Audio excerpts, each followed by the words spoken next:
Good morning, LES. It is Wednesday, March 17th, 2021, St. Patrick's Day.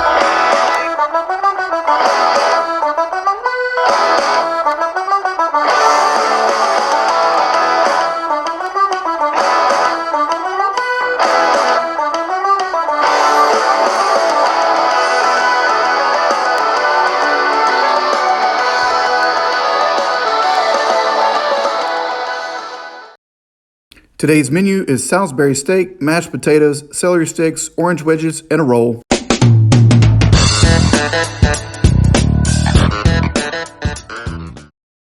We have one birthday today, Jackson Farmer. Happy birthday, Jackson. Come on, let's have some fun. Celebrate, celebrate. Because we love you. Celebrate, celebrate. Come on now. On this day in history, in 1845, the rubber band was patented by an inventor named Stephen Perry in London, England. Today's trivia question is, what percent of Earth is made up of water?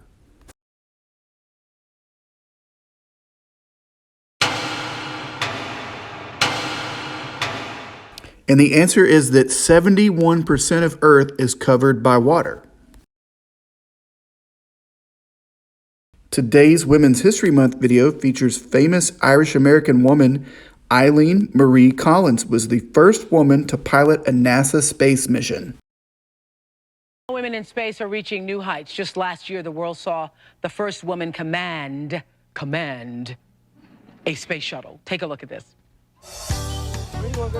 Eileen Collins looks like your typical wife and mother, and it's that role that she cherishes most. But she grew up with another passion, one to fly, something she could only afford to read and dream about as a young girl.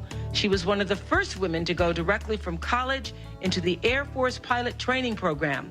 In 1990, she was accepted into NASA's space program.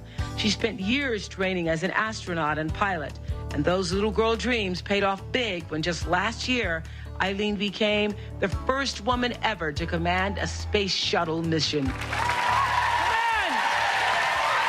Eileen Collins joins us.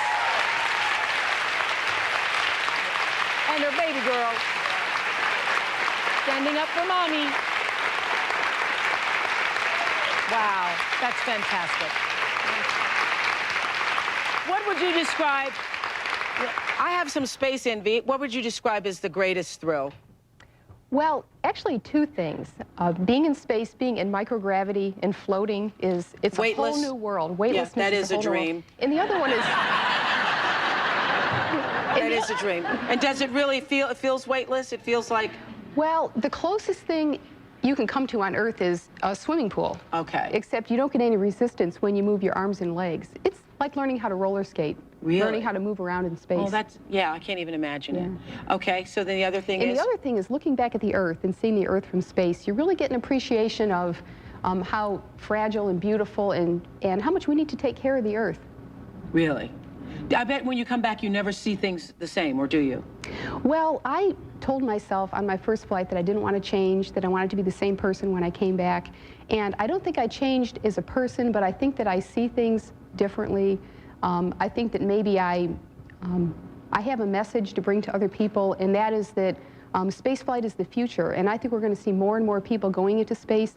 I'd like to see more civilians go into space. I'd like to see space travel become something that belongs to people around the world, not just a few astronauts, but something that we all can experience, and we'll be there someday. And you didn't fly your first plane until you were 19? That's right. I was 19 years old. I took my first flight on a commercial airliner with my mother, but really it goes back before that. I've always loved flying. I've read about flying when I was a child. So books brought it to you? Books brought it to me, You know I'm a but... book person. Oh, I love books. I really encourage young children to read books because it opens up a whole new world for them.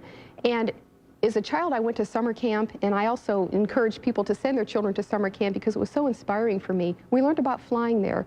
I was right next to a glider field. There was a soaring museum there, and I think that was part of my inspiration, was just seeing that as a child and saying, I'd like to go do that. But my family didn't have the money to send me to flying lessons. I didn't grow up as a privileged child, but that doesn't matter. If you want something, if you really have a dream, you can go out and do that. And that's the message that I've had for young people. You have proven that, Commander. Thanks. Thank you. March 17th is St. Patrick's Day. It's a day to honor St. Patrick, Ireland's patron saint, or the spiritual protector for the nation, who died on March 17th in the year 461.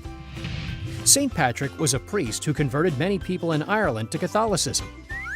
But did you know that St. Patrick wasn't actually Irish? That's right, he was born one island away on Britain in 385. But St. Patrick is so important to Ireland's history that his day became Ireland's national holiday in 1903. So St. Patrick's Day became not just a day for the saint, but a celebration of Irish culture. As Irish people moved to other countries, they introduced their rich traditions through St. Patrick's Day festivals. Now, people in cities worldwide dress in green and wear shamrocks on St. Patrick's Day to show their Irish pride. New York City hosts the biggest St. Patrick's Day parade in the world. More than 3 million people come to watch Irish step dancing, listen to traditional and modern Irish bands, and share lots of Irish food. It's no wonder that people all over the world and out of this world celebrate St. Patrick's Day, whether or not they are Irish at all. What part of St. Patrick's Day seems like the most fun? All right, so being that it is St. Patrick's Day, we want you guys to have fun. And I hope you're wearing green, but if you find somebody not wearing green, please do not pinch them. Do not get up in their personal space. Do not be mean to them. It's just a fun day, and let's have fun with it. And this is a reminder for all staff, not just teachers, that we do have a mandatory STAR training today after school. It'll be loads of fun. We will see you there. This is LES Breaking News.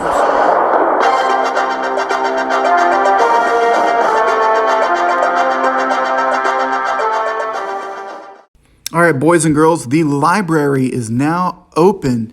So there's going to be some rules that your teachers will go over you with, but basically you will now be able to go to the library and check out your books instead of Miss Leidenfrost coming around.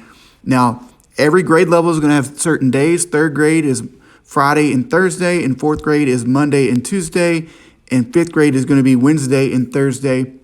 And there'll be some rules to follow. Your teachers will go back over these, but I'll just hit the highlights.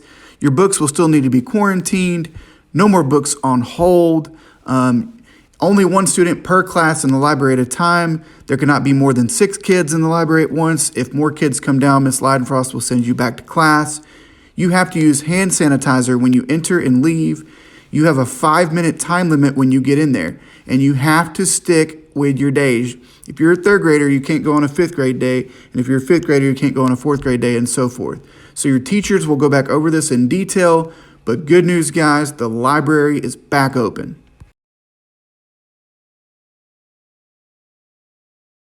And as always, we are better together because we are LES connected.